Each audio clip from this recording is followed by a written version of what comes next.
Welcome to our program on Kardec Radio.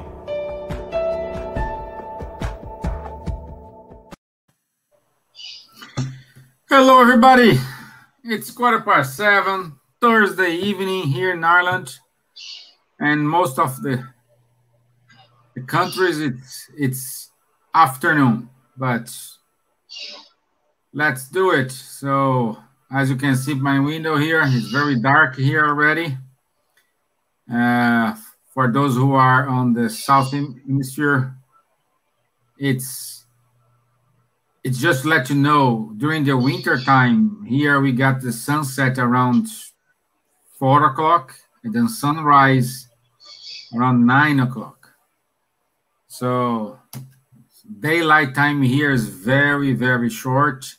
And I'm saying this because this is well connected with today's topic, because the number of suicide here in let's say North Hemisphere, especially here in that region of Sweden, Norway, here Ireland, UK, in winter, we have a lot of suicide because people always see dark days. So in Ireland we have this. In Sweden is a kind of worst, but this is just information. I have here our friend Edir Paixao. I think he doesn't need any introduction. He's member of the Irish Spiritist Federation, and everywhere we know, like Edir is specializing in suicidal rescue. He's a firefighter in Brazil. He's lieutenant colonel of the Brazilian firefighters, and with loads and loads experience in suicide prevention and rescue. And today he will go through this with us. So, my friend, it's a pleasure to have you here with us today. Hello. I'm also honored. It's always an honor and a pleasure to be with you. I'm wearing my shirt, Ireland, the new one, because when I wear those shirts I have bought in Dublin, I remember the environment, friends, the happiness I had there, sharing with you wonderful moments. But we are facing strong moments, my friend Stevan. Yeah. And that's the reason why we are here, to talk about a very, very important subject. When we talk about the word suicide, many people face it. Still today, they face it as a taboo, as a shameful matter or subject. And we have learned, studying about suicide prevention, that we have to talk about this. The World Health Organization advises us to talk about it in a responsible way, Stevan. You can talk. Say. Let's do our initial prayer, and then good. And then we will give to everyone today's. It's a kind of more conversation between Edir and myself. It's not a presentation mode, so feel free to ask your questions along the way, because Edir will try to answer everything as it comes. Okay, so I'd like to say hello to our friends here in Ireland, in UK, in America. I already have here Linda, Carlos Fernandez. Nice to have you, my friends. A pleasure to listen, learn with you guys. Now we are very honored here to have a bit of your time to listen us. Okay, so to start, I'm doing a prayer, and I'd like to ask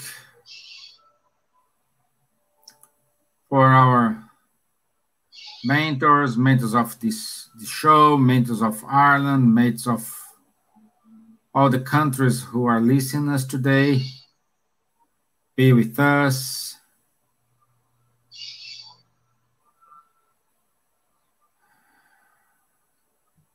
Have a deep breath, and let's send these good energies to all brothers and sisters who are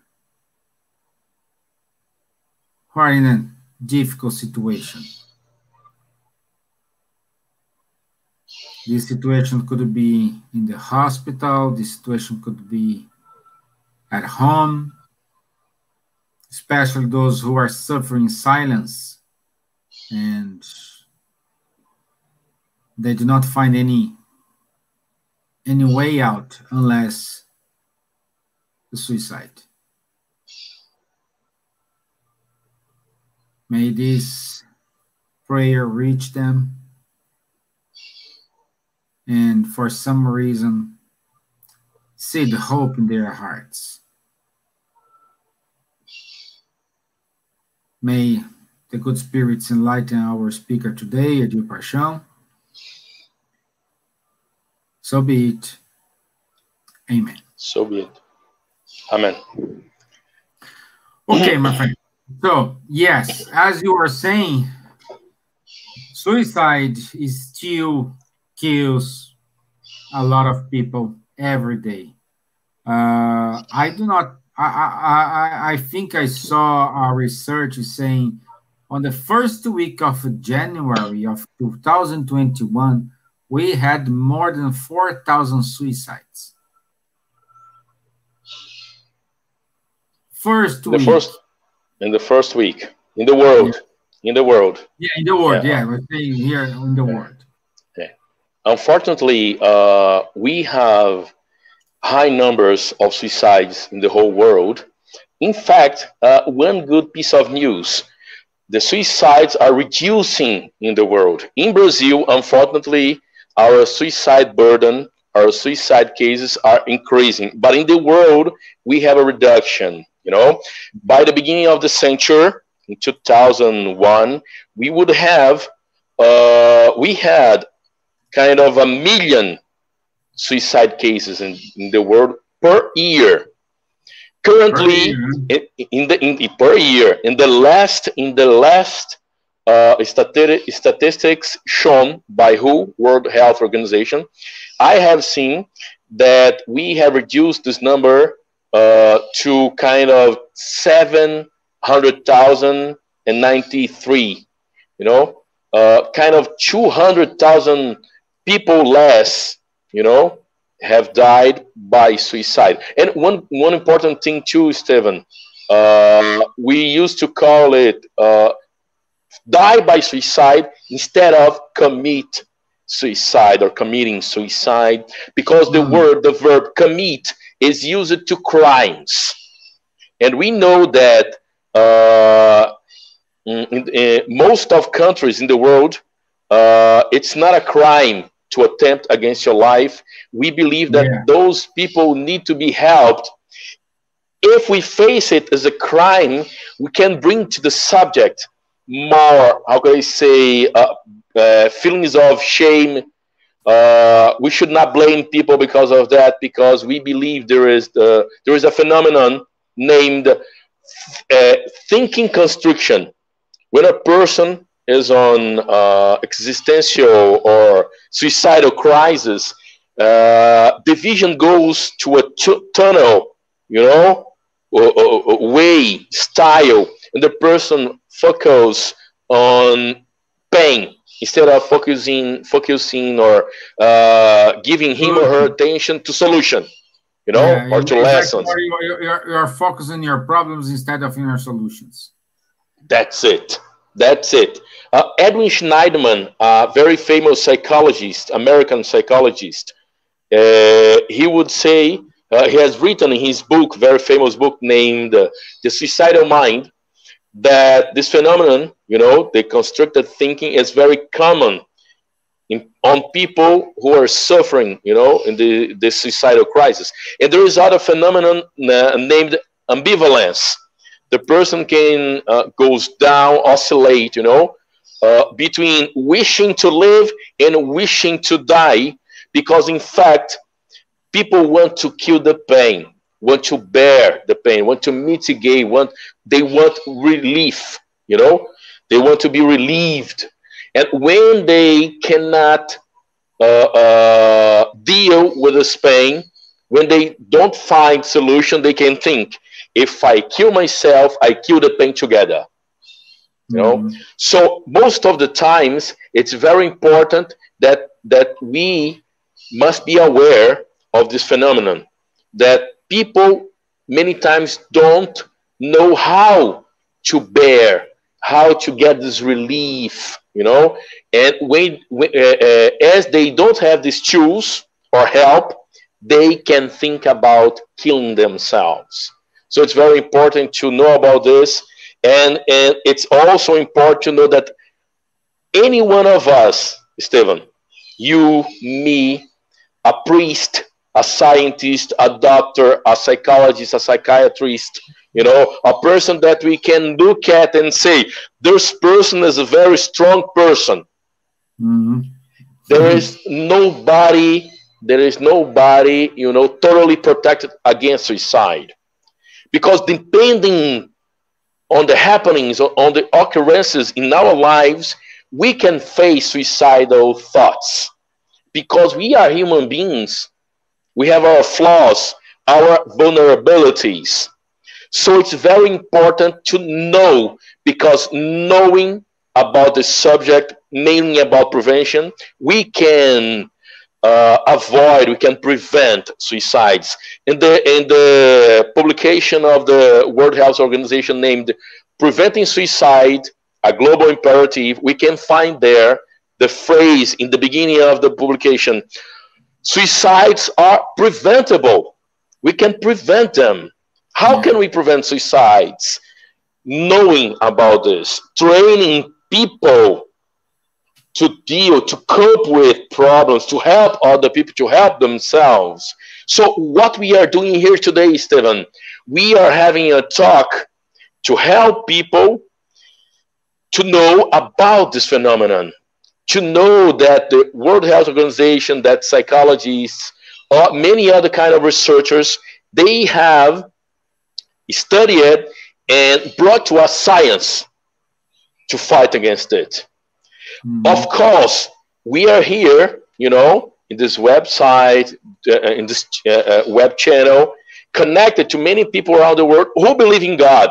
This is amazing, because the very World Health Organization says that when beliefs, when we believe in God, when we are spiritualists or religious people, we're gonna be more protected against suicide. It doesn't mean that one day I can fail or I can feel very upset, very sad, devastated, and having suicidal thoughts, but I have more protection. And it's very interesting, Stevan, when we teach people about protective factors and risky factors. When I say spirituality, religion, social connections can protect us against suicide, I want to express that if those factors are protective to me, they can work. Because religion, for example, if a person is not happy with his or her religion, it can be a risk factor. If this person, for example, a child, a teenager, obligated to go to the church, okay, maybe it can be a risk factor. It depends on our personality and choices. You can talk, Stevan. Yeah, and we are seeing like a lot of the rate of suicide between children. It's increasing. I'm saying children between the age from, I don't know, like 7 years old, because I heard cases that are unfortunately 7 years old. He asked to his parents, how can I kill myself? They can look it up in the internet for that. So it's a very it's very useful, Stevan, that the parents be aware, can watch and control what children are doing. When we say the word pedagogy, pedagogy means conducting, educating children. Pedagogy, you know. So we, if we are the adults, if we are the parents, we should conduct them on a safe way. And the internet can be used in very good and positive ways, but can also be a problem, because in the internet we can find ways of killing ourselves. We can find games that can advise and induct children, adolescents, teenagers, adult people to kill themselves. So depends on the way we are gonna use the internet. So it's very important, very, very important that we parents, I have 3 children, Stevan, I know you are also a father, you know, and we need to be aware. There are tools in the internet to control what our children and teenagers are seeing or watching in the internet. It's very important. If we use it properly, correctly, in a positive way, we can use it as a positive and protective factor. But if we don't control, if we're not watching, we can have problems with the internet, with people in the internet, with bad intentions, Stevan. You know, there are people who are cruel. We know that. So we need to be aware to watch and to protect our children, to protect ourselves too. I would like to mention, Stevan, a series by Netflix named 13 Reasons Why. You know, in this series, we can see a character named Hannah Baker, who is a girl who suffers bully. She is bullied by his and her colleagues, you know, classmates in the school. And it's a kind of a spoiler, you know, but it's for good purposes, you know. In the end of the first season, the character Hannah Baker, the girl, dies by suicide, and it's shown the way she dies by suicide. The tool, the instrument she uses to die by suicide, that was that is a trigger for many people, and it is a bad example because many teenagers, mainly girls, who were and who are watching the series can imitate, can copy, you know, her example. And there is something named the Vata effect, Stevan. What is the Vata effect? There is a book written by Goethe, Johann Wolfgang Goethe, named the Suffering of the Young Vata. I'm not pretty sure about the title in English, but it's something related to this. If you dial in the Google, you're gonna find the correct title. And in this book, a young man falls in love with a lady, with a girl, yeah, who was married, and because of that, he could not live his full love. You know, he could have lived a platonic love, but he wanted to live the real, physical, material love with her, and suffering a lot because of this impossibility. He dies by suicide using a fire gun, and shooting his head in one side. After this book, written by Goethe, has become a bestseller, many people who have read the book, young men, using a fire gun, have shot themselves in the same side of the head, Stevan. Wow. Because in the story, in the romance, in the drama, suicide was treated as a solution. And this is a problem because we don't believe suicide is a solution. We believe in God. We believe that the spirit lives forever. And we believe we cannot kill the very spirit. We can kill the material body. But if we think, you know, just on the material way, we don't believe suicide is a solution too. Because we understand that science shows us that the crises are moments, and people can suffer about constricted thinking, suicidal thoughts, you know, they can be in despair. And there are other day, and I, as a fireman, me as a fireman, have been thanked by victims who were rescued on bridges, high buildings. They have gone to the fire station, Stevan, to thank us. Thank you so much because you have had, you friends, firemen, you have rescued me. In that moment, I was in desperate. It was kind of was blind. Look at this word, Stevan, blindness. They related the phenomenon, the behavior of them in this critical moment was kind of a blindness. They were out of the mind, and they have come to us and to thank because we have rescued them. So those talks, visits, experience were very important to us to understand that this is a moment. And one important thing, Stevan, we are not better than anyone. We are not better when we find a person in crisis. It's a crisis. It's a moment. The person is not the crisis. So any one of us can be one day facing suicidal thoughts, and you have to understand that helping other people is very important because of this phenomenon named constricted thinking, the tunnel vision. The person focuses on the pain, on the problem, and most of times this person needs a help, needs a hand, needs to be listened. Listening is more important than talk in those moments, Stevan, because many people want to take out of the heart their pain, their emotional distress. And when we listen without judgment, without comparisons, we can help a lot. You would like to say, you have shaked your head? Yeah, if you want to ask something or... Yeah, no, what I'm saying is,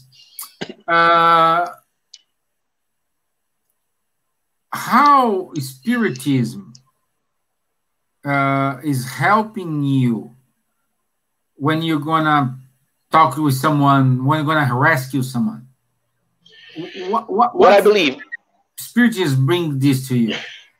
It's a very good question because how does it help me? As I believe in the mortality of the spirit, when I go to this moment, I can connect, I pray. Look, it's very important, Stevan. I do a legal work here in Brazil. So I cannot go to a bridge, talk to a victim and say, God will provide or God will solve your problem. I cannot say that, because I don't know that God is protective or a risk for that person. Because there are people who blame God because of his or her sufferings. There is a book written by a Brazilian psychologist named Rossano Klinge. I think you have heard about him, Rossano Klinge. I have been in his city in Brazil named Campina Grande. I have been interviewed by him for his channel. It was a very honor for me. And he gave me his whole collection of books so that I could read and know more about psychology and his experiences. And in one of his books named The 5 Phases of Forgiveness or 5 Phases of Pardon, I don't know if it's translated to English or not. I'm not pretty sure. But in one of the chapters, Stevan, the book brings us the story of a person who has blamed God because of his sufferings, because the person would, it's a kind of ego defense. I was reading yesterday a book written by an American psychologist named Clayman.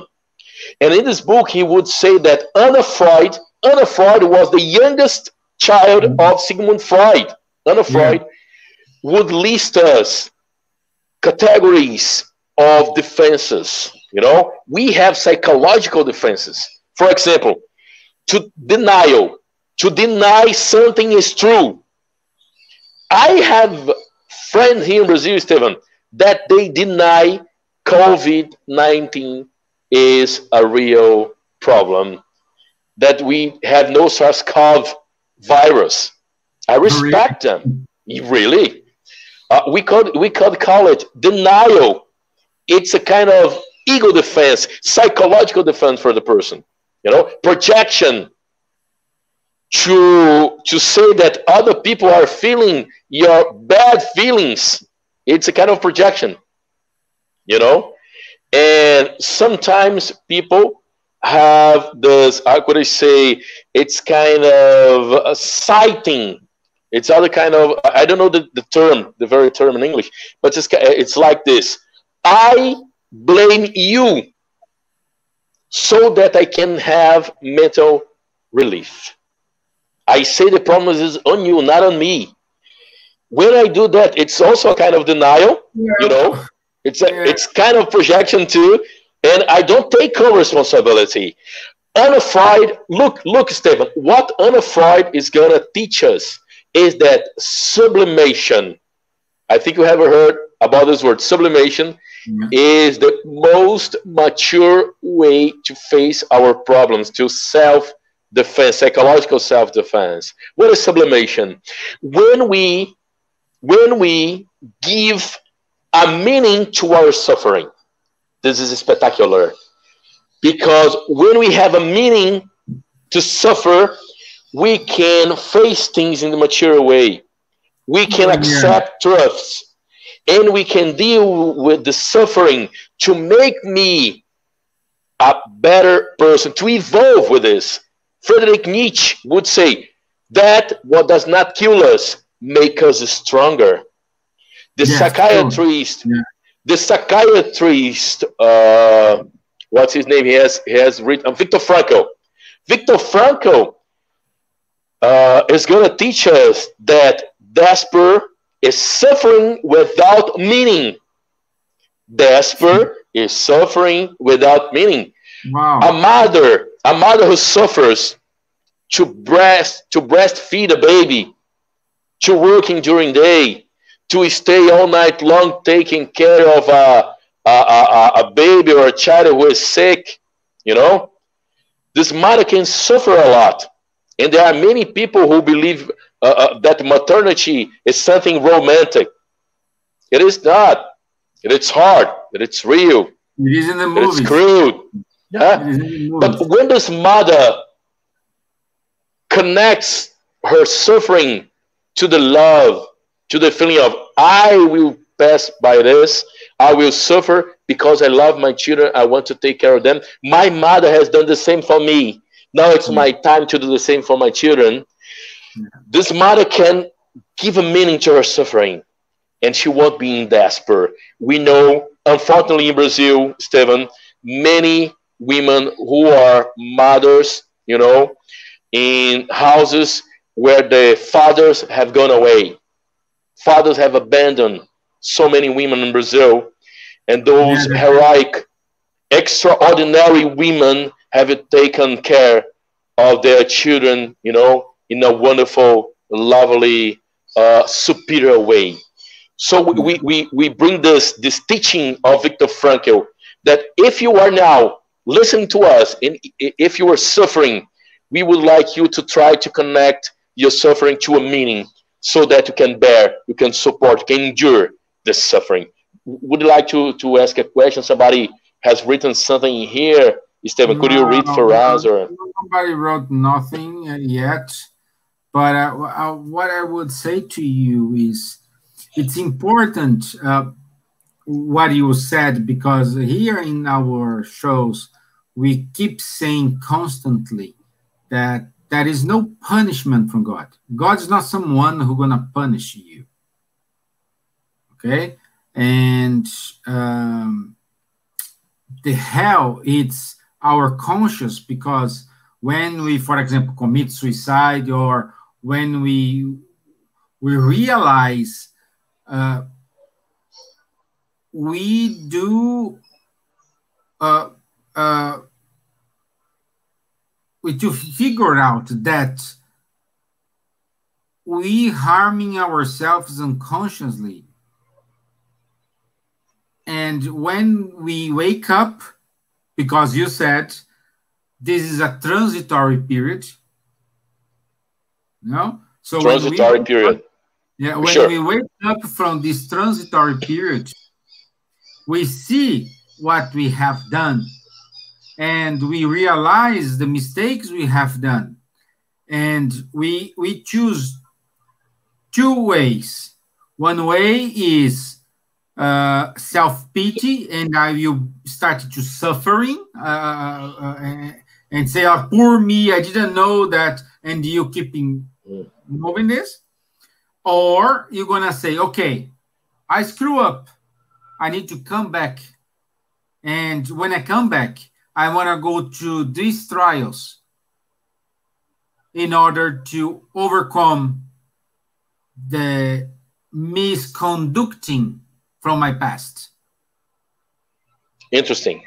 Very interesting. There is no punishment. There is no obligation. There is nothing. There are spiritual and natural laws. Yeah? Yes. And if you break them, we are going to face the consequences. I would like to go back to your question, Stevan, about the Spiritism helping me. So I have shown that depends on your belief. I believe in God. So when I go to a suicide attempt emergency, I pray, but silently. I won't talk to this person about this unless this person shows me it's very protective to him or her, but carefully, because religion, and beliefs are something very, how could I say, polemic for many people. So we choose a safe way in those moments. But for me, I feel myself so comforted, so protected, when I go to those emergencies. And I have, with our group of firemen, always succeeded in suicide attempts. I have never faced, in 23 years of work here in Brazil as a fireman, I have never faced somebody dying, by suicide in front of us. We have always rescued people in those emergencies. So I'm very thankful. If you believe in God, if you are listening to us now, I believe I'm thankful to God, and I'm thankful for my partners, because we work as a group. So it's very protective for me. And one other important thing, Stevan, Spiritism is strongly connected to science. Allan Kardec has said, we have to study, we have to accompany, to go with science. So I use science, psychological strategies, sociological strategies, emergency strategies, that come from science. So I feel myself very comfortable, and very secure to do what we do, because we have studied, we have taken our emergency intervention based on science. So Spiritism is very good for us because of that, because Spiritism says, go with the science, and this is the safest way. So we go with science, and science can change. It's very interesting, because science can change. When science changes, what do? We change with the science to a better level so that we can evolve. So we use, in those emergencies, Stevan, nonviolent communication based on Marshall Rosenberg, other American psychologists.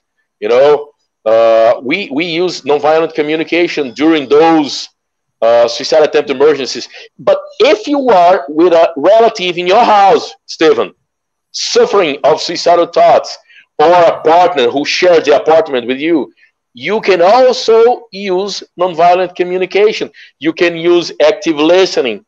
You can use strategies from psychology, from science, to help your friends. I would like to talk about 4 bases for nonviolent communication, Stevan. I think they are very useful. The first step for nonviolent communication, and I would like to say that Marshall Rosenberg, maybe it's not conscious, Stevan, but when I have read the book, The Gift of Anger, from Arun Gandhi, who was grandnephew of Mahatma Gandhi, I have seen strong connection between nonviolent communication and the gift of anger, you know, teachings from Mahatma Gandhi, you know. But let's go to the nonviolent communication model for Marshall Rosenberg, the American psychologist. The first step in nonviolent communication is observing without judging. We judge people many times. We judge ourselves. Instead of looking for lessons and responsibility, we look for blame, you know, for guilt feelings. So it's better observing without judging. Many times, look what I'm going to say now, Stevan. There was a woman who wanted to get divorced from her husband, and she went to the lawyer, and the lawyer, analyzing the situation, has concluded that the problem of them could be solved with dialogue. The lawyer has asked the woman, have you asked for the things you wanted your husband to do? And she said, no, I have always argued with him. So just arguing, you know, is not going to solve your problem. We need to ask people to do what we expect them to do. But we have to ask in a wisdom way, not in a selfish way, but in a wisdom way. Asking with wisdom, with humanity, so that we can live in harmony. So, first step, observing without judging. I used to use an example, Stevan. In a job, for example, at the fire station, we can work in our duties. A soldier can come lately on Monday to the work. On Wednesday, by the second time, the same soldier can come lately to the work, causing trouble to our activities to rescue people. On Friday, by the third time during this week, the same soldier can come lately. Look what has happened once in our state, Stevan. It was a very similar situation. A military fireman has arrived lately to the work 3 times in the same week. And by the third time, his boss, a military lieutenant fireman, came to him and said, you are arriving lately again. You are very responsible. Where is your commitment? Where is your responsibility with our work? And the soldier looked at him, Stevan, and said, sorry, in the first 2 days I have got lately in this work, shame on me. I was the one to blame. But today, Lieutenant, my boss, I have arrived lately because my grandmother died. I'm bereaved, you know. I have a grief now, sorry. But I'm coming here to warn you, to say you that I need a license to go off duty to take care of the funeral of my grandmother. Look, the military lieutenant fireman has judged the soldier, you know. In that day, it was a very bad day for him. So observing without judging is very important in nonviolent communication. Always observing without judging. Trying to discover reasons, you know, and panoramas to discover the related things so that we can understand the other person. The second step, Stevan, is identifying needs. Look, it's so important identifying needs, because Marshall Rosenberg is going to teach us that behind every aggressivity, behind an aggressive behavior, there are always needs who were not satisfied. So our needs can be physical, material, but we also have social needs. There is the pyramid of Maslow. Maslow was other important. Just before we go, we have here 2 questions. So let's address that. let me just finish this two other steps. So Okay, observing great. without judgment, identify needs, because when we help people to identify their needs, they're gonna have mental organization and mental relief. Okay. The Okay. third step is to work with our emotions, Stevan. We have our mental thoughts and we have our material needs, but we also have our emotional side. And emotion, Stevan, is automatic, is involuntary. Emotion is an answer, is a reaction that we have when we face important things to us. And emotion can also be, biological, how can I say, heritage. We take it from our, Our past. people from our family in the past, So we have to learn how to work with our emotions. And the last step of nonviolent communication, Stevan, is asking people to do things we expect them to do so that we can have an harmonic relationship. Because people don't have a crystal ball to guess, to wonder what we want them to do. So asking is the fourth step of nonviolent communication. This is very important. Let's go to our questions, Okay. Stevan. The first one is from our friend in UK, Lawrence Savio. Is that transitory period inactive to us? Yeah. What does is Lawrence?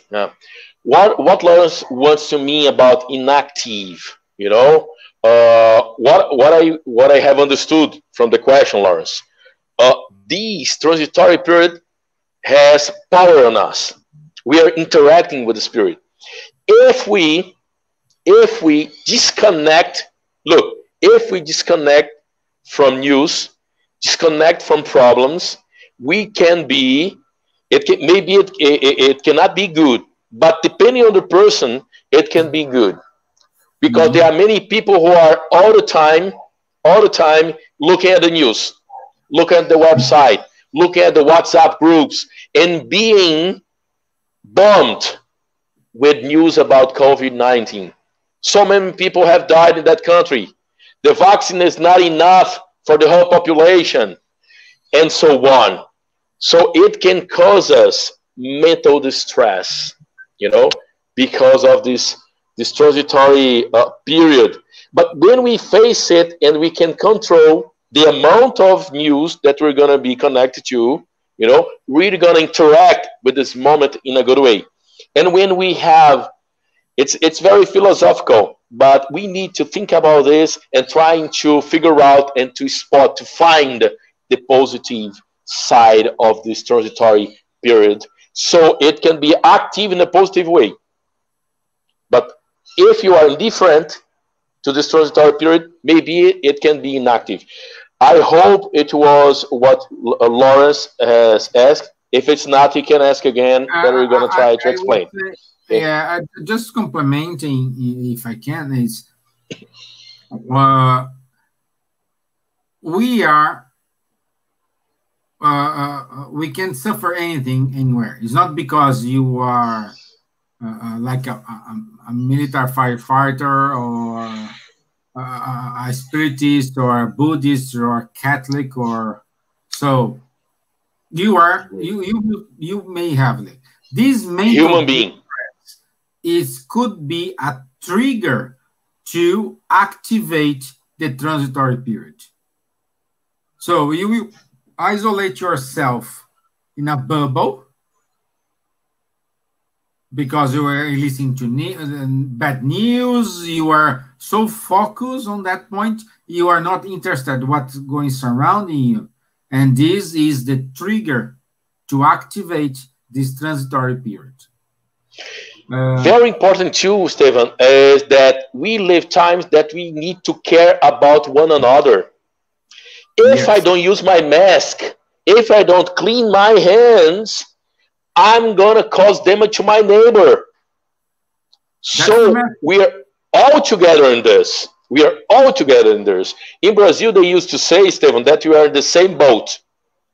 I will not say in the same boat because some houses have air conditioner, Netflix, internet, and in some other houses, they don't have air conditioning, they don't have good conditions, and there are people who don't have house. So I could say we are under the same storm, in different boats, some boats more sophisticated than the others. But it's knowing this, we have to make ourselves people to help one another. I have read yesterday, Stevan, the results of a very long study carried out by Harvard University, saying that, look what I'm going to say now, Stevan, and dear listeners. In this study carried out by Harvard University, it was said that the most powerful predictor that we're going to live a long life is social interaction connection. Yes. The second most powerful predictor to live a long life was close relationships with friends, relatives, parents. So this is extraordinary, wonderful.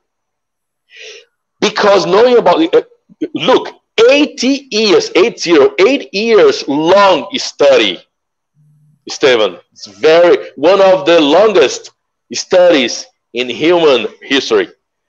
And the results show us that we need to be connected and to care about, to look out, to take care of other people, take care of ourselves, and take care of other people.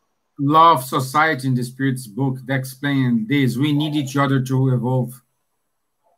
We need each other to evolve. So we need to wear our masks, to clean our hands, Look, to keep physical distancing.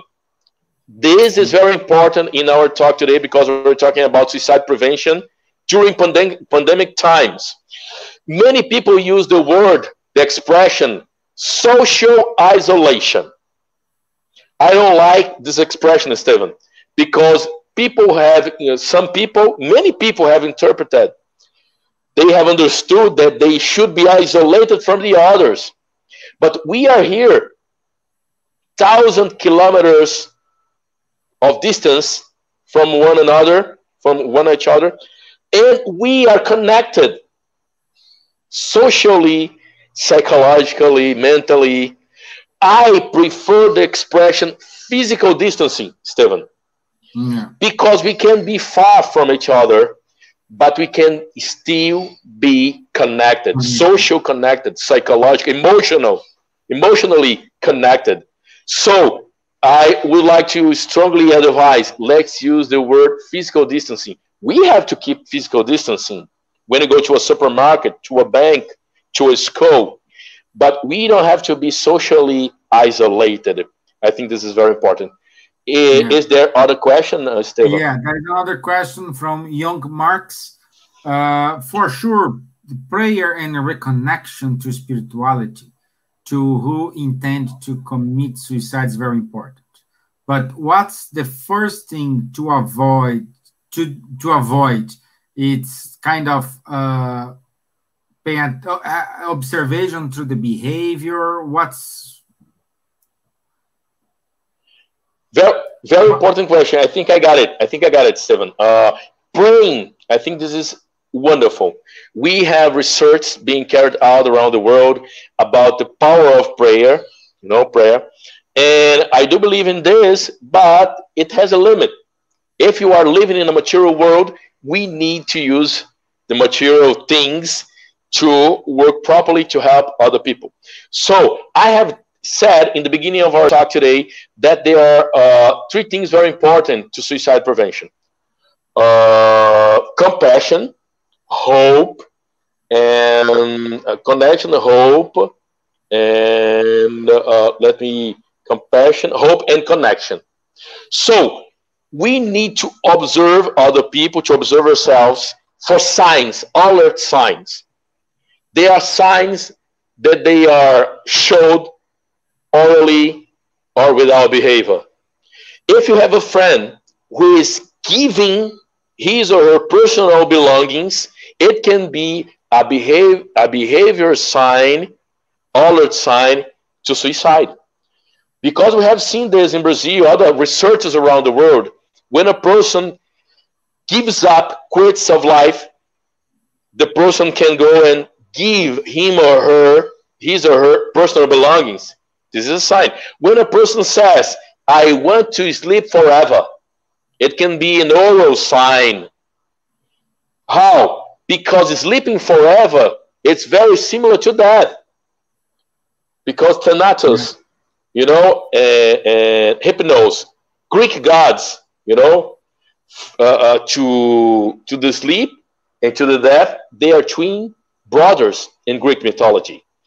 When a person says, I want to sleep forever, this person can be emitting, saying a sign, an oral, verbal sign that he or she is suffering of suicidal thoughts.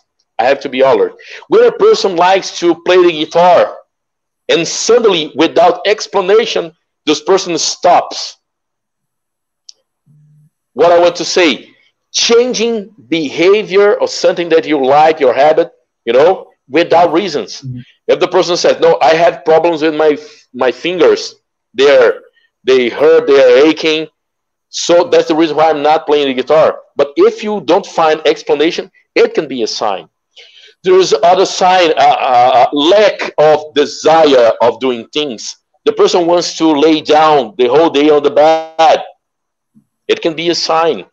The person who cries a lot, the person that is not used to cry, and suddenly you start observing that this person is crying a lot, or a person who becomes irritated, aggressive, easily, we need to observe to what to help. Look, I always say this in Brazil, Stevan. Let's watch and observe other people to help, not to gossip. Because many people that speaker talking about suicide prevention said I had to watch my neighbor's life. Not to gossip, but to take care of, to offer help.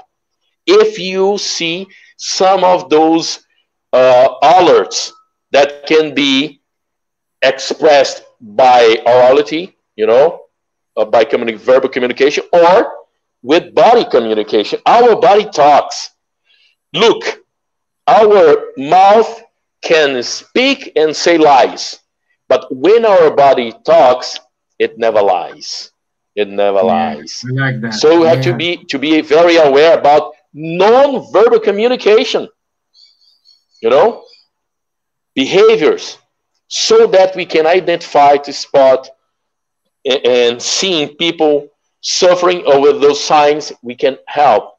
One important thing, Stevan, we never ever underestimate those signs. Many people come to me, Stevan, and ask, Edir, how can I know if a person is manipulating other with suicide threats? I always say, never ever underestimate. All the time, you're going to face it, you're going to understand this as a real message. And you're going to take care of those people and to take measurement procedures to avoid his or her suicide. Because if you try to discover manipulation, and if you fail, it can cost a life. Right. It can cost a life. So never ever underestimate, we have to face it and to try to people. Sometimes a person wants to manipulate, Stevan. But if the person, look at what I'm going to say now. If this person is using suicide to manipulate, it's probably because he or she has, in his or her mind, unconsciousness,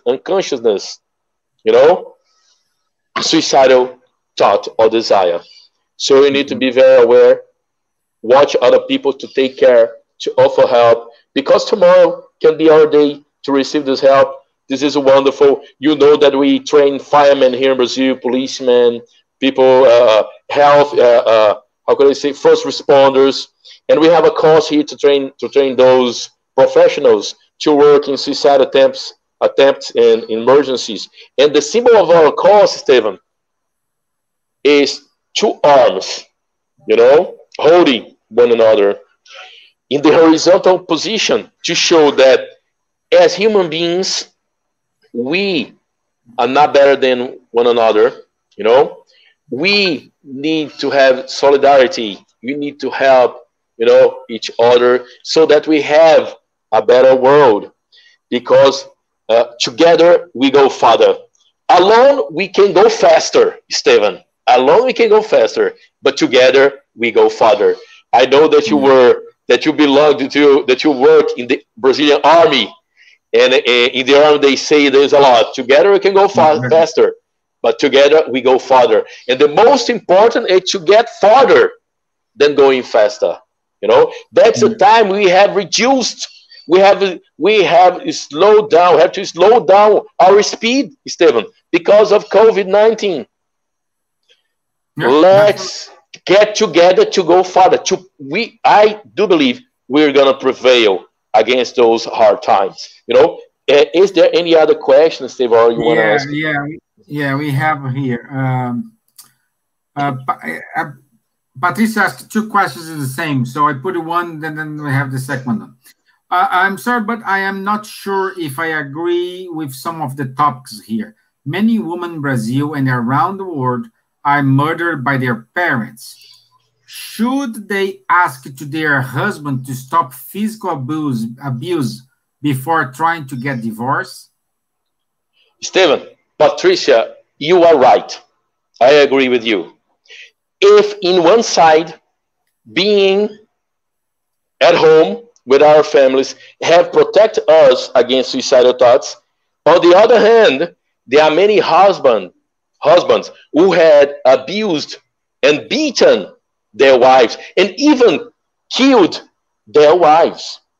So you are sure, Patricia, we need to ask men to stop being abusive, stopping being violent, not only physically, but also, psychologically, verbally, We need to change behaviors. In Brazil, we have high rates of domestic violence. And I do agree with you.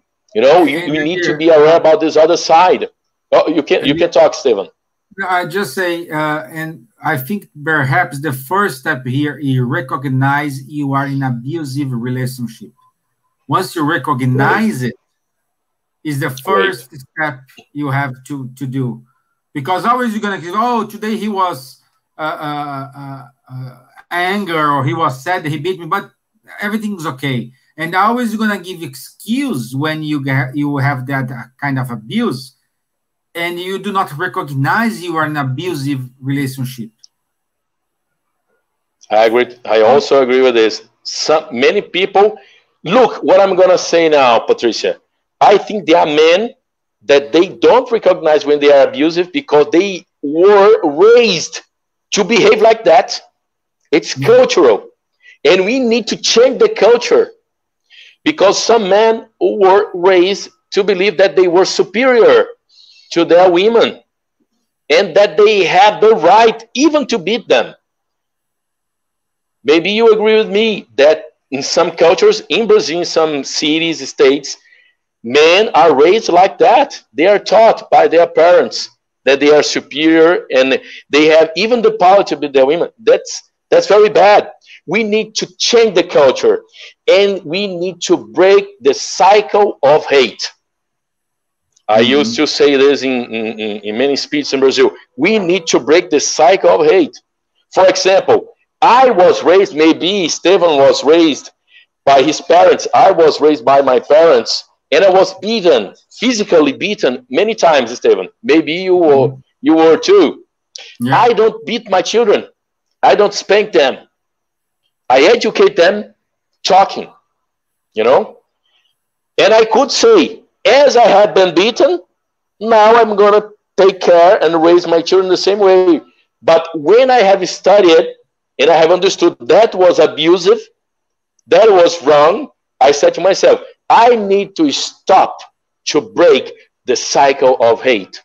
I need to raise my children, to educate my children with love, and mainly by my example. I would like to say to Patricia, Patricia, I am a man who is also changing my culture and my behavior because I was raised in my town here in Fortaleza to have many sexist behaviors.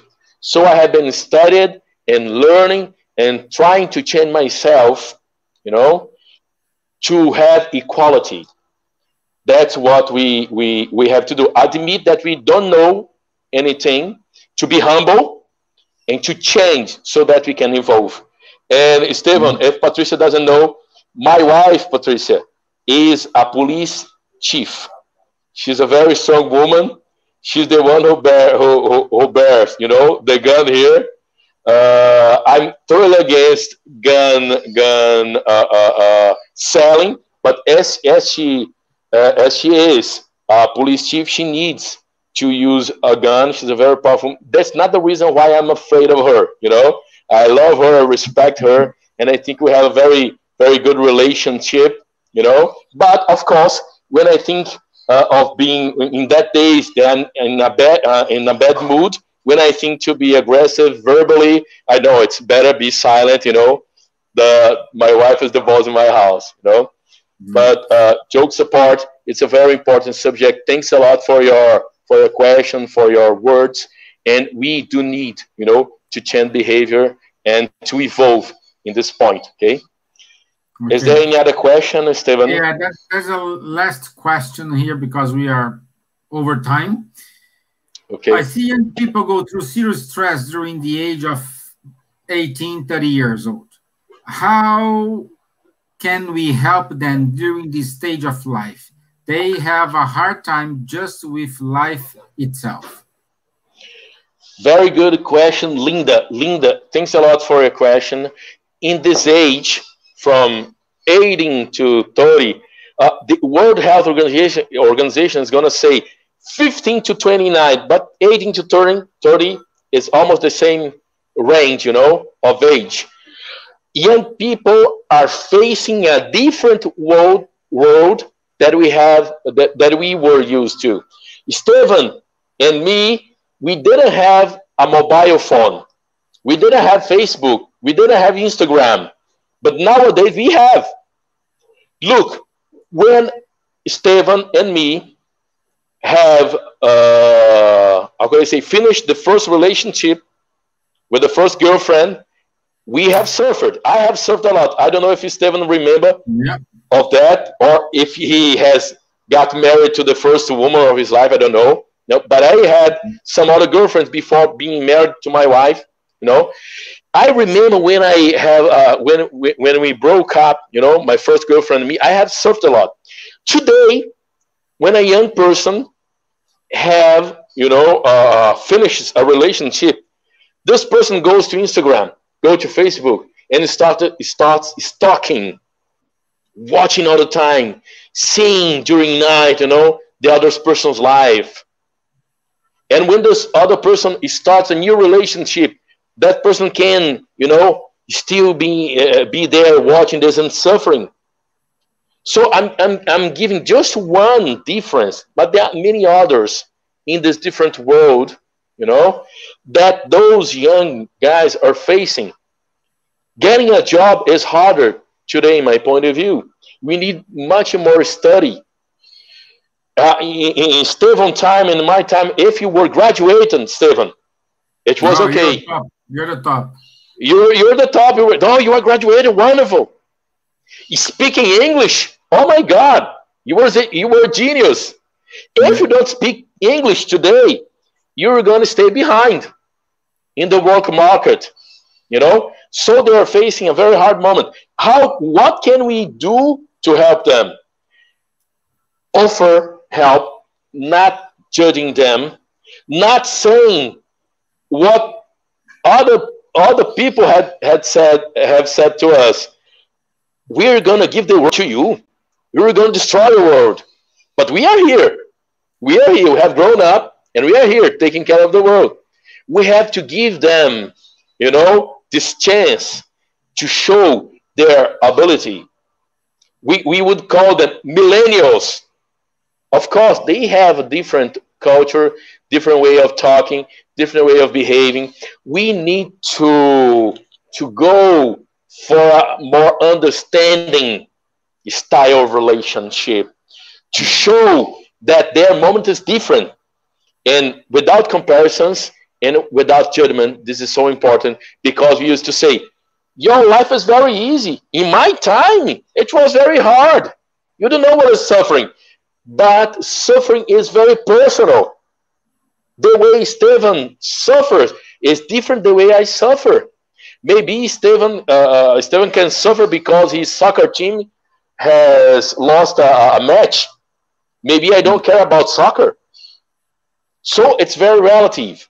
We need understanding, comprehension, using nonviolent communication, and helping. Because I do believe when we help other people, when we do good to other people, we are doing good to ourselves too. So that's my piece of advice. Okay, I hope it has helped you. Yeah, a lot, my friend. So we are over 6 minutes from our time. So I would like to say thank you very much for this opportunity. It's a kind of wake-up call. Everybody needs to pay attention, and we need to live. I like when you said we need to live together. No, we need to stay embraced, and we need to be connected. We have to be distant from one another, but not disconnected from one another. No? Stevan, I would like to say that they are lifelines. They are the Samaritans, you know. There are some other lifelines in different countries, and it's very important we broadcast those lifelines. Oh, great. Yeah. Friends, when we are in distress, when we are in despair, being listened without judgment, without comparisons, on a lovely way, in a very humanistic way, can be the difference between life and death. So lifelines, helplines have a wonderful work in our societies, mainly during our pandemic times. If you know those lines, those numbers, broadcast it, you know, help people to be aware of this. Or to finish my words, I would like to thank you so much and saying that you can also offer your personal number for a person in distress, for a person who is suffering. You know, if this person calls you, you can also, you know, listen to this person, you know, carefully, humanistically, but also advise, please also advise a professional work, psychologists, psychiatrists, you know, therapists who are legally, how can I say, who have license to work with those people. We help, and those professionals can help more than we do because they have studied, you know, profoundly to help people psychologically, emotionally. So it's very important to advise those professionals. Yeah. Thanks a lot for your attention. I put it, thank you very much. I put it here. Also, there is a free text number. So if you wanted to talk to anyone, you can text, and here's the number. Also, our friend Tanya Moore, she put like, also we do have here in Ireland the Pieta House. So it's another organization who helps people with a mental health problem or any of kind of this disorder and are facing any problems. So, my friends, thank you very much. I hope you are very good. And okay, another service. So see, that's beautiful thing. Another service. Great. Show them, please. Show them. My Mind as well, offering free sessions during COVID in several different languages. Oh, this is very good. My Mind. Okay, you go here. Great. Thanks a lot, Tanya. Thanks a lot, Tanya. So it's a lot of services, and I'm pretty sure in America, in UK, you shall have someone who can listen you. And also for the Spirit Centers, I know we cannot go to the Spirit Center, but I'm sure the Spirit Center you have, if they don't have this service, they know some other Spirit Center who has the fraternal assistance. So you can go to the fraternal assistance here in Ireland. The email is fraternalgatheringdublin@gmail.com. You can send an email to fraternalgatheringdublin@gmail.com, and someone will contact you and we can work on it. Again, my friends, we are very, very late. I'm already receiving here a message. Let me do you want to do the final prayer? Can I do? Yeah, if you are, of course. Great. Stevan, I would like to say that my Instagram profile address is at EDIR Paixao, at Edir Paixao, EDIR Paixao. If you have further questions or you want to tell me, send me any suggestions about your talk, feel very comfortable, only with this connection we're gonna do better, okay? Yeah, I put it here in the comments. Can we have our prayer? Can I say our prayer? Okay. Yeah. I'd like to thank God, because of our moment here, connected through the internet, but also connected through our minds and through our hearts. Thank you, Almighty God, for the blessing, for the gift of life. We ask you your protection. We ask you power to go on, to live longer, helping ourselves and helping other people. We would like to send the best energy to people who are in the hospitals, to people who are sick for COVID-19. We like to send our best energy to scientists who are researching on the vaccines. We'd like to send our best energy for those people who are homeless, who are in diaspora, who are in distress. We like that your light, your blessings could go for them in the best way. Thank you, Almighty God, for the gift of life. Thank you for the gift of talking. Thank you for the ability of listening. And thank you for the friends, brothers and sisters we have in our family in this world.